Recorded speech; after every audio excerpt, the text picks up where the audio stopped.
Ron Jaworski, the former Eagles quarterback, ESPN NFL analyst, and now works for the NFL Network, NFL Film Sessions, and he joins us now. Can you believe that, Jaws? Would you ever do that if you could make the cut at a PGA Tour event and then miss your weekend assignment? Yes, I would. I love the golf, but my 9.5 index will never get me invited to a major tournament. Yeah, but he's not going to be calling a game if he makes the cut. No, I chuckle. I would not do that. I think you have a commitment, and you have to live up to your commitments for your real job. All right, what do you take away from last night's game? Yeah, a very entertaining game, obviously. I actually did I predicted the Eagles would win the game 28-20. I felt basically they would win because they're strong in the trenches. And as you know, you look at teams that are consistent and playoff contenders, you know, they're strong on the offensive, defensive line. And going into that game, I thought the Packers were vulnerable in the running game. And certainly, you know, the Eagles' offensive line did a really good job in that regard. So that was really critical. And then, you know, all of a sudden you get the injury factor, and, you know, everyone seems to be banged up right now. But I felt they'd win the game. I did not expect Aaron Rodgers to light it up like he did, but I'm not surprised by that. But they had become more of a defensive-oriented, balanced team. So I did not expect Rodgers to have that big night, but he's an incredible quarterback. Okay, the play calling, I don't want to scrutinize it too much because, I don't know, it feels like Aaron Rodgers could accidentally have scored a touchdown down there on the goal line with 4 downs. What do you think of the play calling?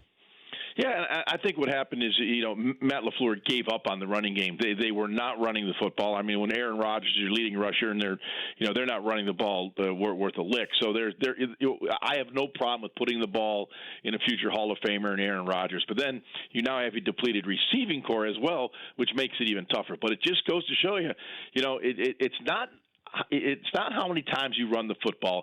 It's when you run it and when you run it effectively. And they just didn't run the football effectively, and it cost them. Yeah, I wasn't quite sure. I know there were a couple of run-pass options in there, and I think Philadelphia did a really good job on a couple of those plays. I thought that, you know, he was going to bootleg and walk into the end zone. I think he thought that he was going to fake that handoff and just bootleg into the end zone. But I give the Eagles a lot of credit. That's not a great secondary right now. And, you know, it was kind of bend but don't break. No question, and it certainly was at the RPO. But it did. I thought when Aaron Rodgers got on the edge, he might score. But the secondary of the Eagles, you know, played very, very sound. They didn't bite the fake, and it was. I didn't get my game film downloaded yet, so I really don't know. But it looked like the wide receivers were kind of confused. Jimmy Graham was, you know, kind of blocking, and I don't know who was far out to the left, but he was kind of blocking. It didn't seem like it was an RPO with the run pass option when the receivers weren't running routes. So I didn't get a chance to evaluate that yet, but it was a strange play. Pass interference. I hate the fact that they've changed this rule, Jaws, because all it was just one bad call in a game, and I didn't think they needed to overhaul this. Plus, you can't review in the last 2 minutes. You can't challenge that. So that's the only time I would want pass interference reviewed. There was one last night where I went, okay, that's pass interference on the Eagles, and then they didn't call it. So I'm confused here. Help me out. I'm with you, and I hate the rule. And when it was first put in, you know, during training camp, I hated it. I said it's going to cause more problems, and it seems to have gone that way. You know, the NFL is trying to legislate the game. And players need to legislate the game by how they play. And I don't know how long the game took last night. I know there were a lot of injuries and serious injuries, and I'm not saying that's why, but these games are going way, way, way too long. And you know, I'm not sure how TV is going to be able to monitor this, but I believe they're going to lose their audience when you show the zebras all the time, and meetings all the time, and discussions all the time, and you know, Mike Pereira all the time, and you know, it's gotten out of control. The game's too long, and I'm speaking as a quarterback, and I say this when you get a rhythm going offensively, and man, you got a 5 or 6 play drive going, and all of a sudden you got a review.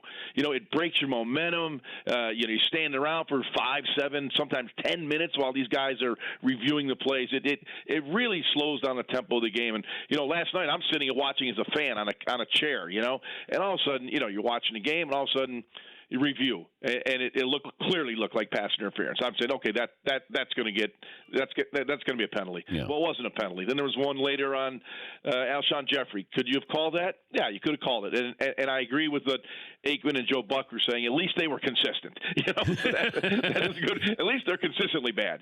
I think I don't like the rule. And I think they got to tweak that rule. We're talking to Ron Jaworski. I don't know if you knew this. Carson Wentz is the third Eagles quarterback to throw at least 3 touchdown passes in a victory over the Packers at Lambeau, joining Nick Foles and Ron Jaworski, 1979. Wow, yeah, I don't remember that, Dan. Yes, you do. I'm glad you mentioned my name, though. That's very kind of you. I appreciate that as a quarterback, not as an analyst. Hey, by the way, that Lambeau Field is absolutely spectacular, and you have a magnificent listening audience. And I tell people, if you love football, you need to go to Lambeau Field. Put it on your bucket list.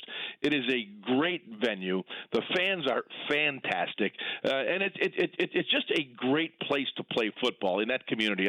I just love Lambeau, and I love when the NFL televised those games, and every network does a great job of really exposing the beauty of Green Bay and Lambeau Field. You completed 8 passes that day, but 3 of the 8 went for touchdowns. 2 went to Harold.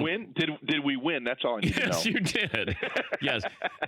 That was the only time you played at Lambeau, I believe, in your career. I think I was there one time with the Rams early in my career. Oh, okay. That was when it was just the bowl, Dan, when they didn't have all the the fancy stuff around it, and the locker room, you actually had to walk through the crowd to get to the locker room. Now that was nasty.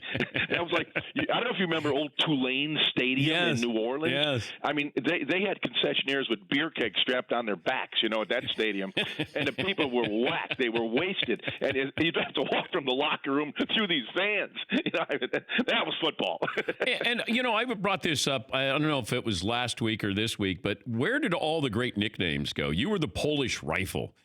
We don't have great nicknames. Where Carson Wentz, does he have a nickname? No, we got to give him a nickname, I mean, then the Polish Rifle went to Jaws, So I don't know how that stuff happens. These sports writers try to be very creative and come up with these cool nicknames. And, I went from Rifle Ron at Youngstown State to the Polish Rifle with the Rams and then to Jaws with the Eagles. So I don't know how this stuff happens. But, Brady, he wanted to try to trademark Tom Terrific, and then he was denied that. I mean, he's like TB12. Well, he is TB12, but he's not Tom Terrific. That is Tom Seaver, and I would disagree with Tom Brady trying to trademark that. Tom Seaver, well, because I remember Tom Seaver, the pitcher, and how great he was. So he was Tom Terrific, and he was Tom Terrific first. Do you think we're looking at a $200 million quarterback in Patrick Mahomes? Is that out of the question? No, absolutely not. As the salary cap keeps increasing and the money in the game keeps increasing, you're going to have a $200 million quarterback in the near future. It's funny, Dan. I use this is one of my favorite stories. I'm sorry for getting carried away with stories, but in 1981. I was the highest paid player in the National Football League. I'm 1981. I'm the league MVP. The Eagles go to the Super Bowl. My contract's up. Jim Murray and I agree to a new contract.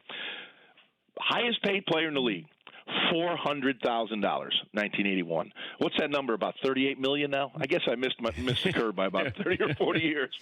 But the increments were like 10,000. Bob Greasy went like 410. Archie Manning went like 425. So I think you're going to see a $200 million quarterback eventually. Yeah, I could see where it's a 5-year deal worth, they're going to average out to $40 million a year. Does that sound right for Mahomes? Yeah, it'll come out to that, and then the agent will get out there. Well, all incentives, it'll be $50 million a year. How did everybody miss? Not everybody, but how did most people miss on Mahomes? The same way they miss on a lot of people. You never really know. It's classical. Every year there's 3 or 4 guys people love, and there's 3 or 4 guys people don't like. And it's usually the guys that they don't love that seem to go to the NFL and nail it. Because you can't look inside a person's heart and know what goes on there. You don't know how he prepares himself. You try. You always try to do all the research you can. But hey, I liked Patrick Mahomes coming out, but I did not see see this type of talent. He's got absolutely incredible arm talent. I mean, this guy's throwing 50-yard lasers that are 10 feet off the ground on a dime. I mean, he's an incredible athlete. And I will say this: I've been around Patrick. He's one of the finest, most decent guys you'll find. He's just a good guy, a personality, and the guy you love in the huddle. The guy that you want to be in the huddle with. Jaws, good to talk to you as always. Love the enthusiasm. Have a good weekend. I will do that. I'm going to go play some golf. Yes, that's what I thought. Work on that 9.5 index. There you go. Thank you, right. Jaws. That's Ron Jaworski, former Eagles quarterback and former ESPN NFL analyst. For more Dan Patrick Show, tune into Audience Channel 239 on DirecTV. Stream for free on BR Live or download the Dan Patrick Show app.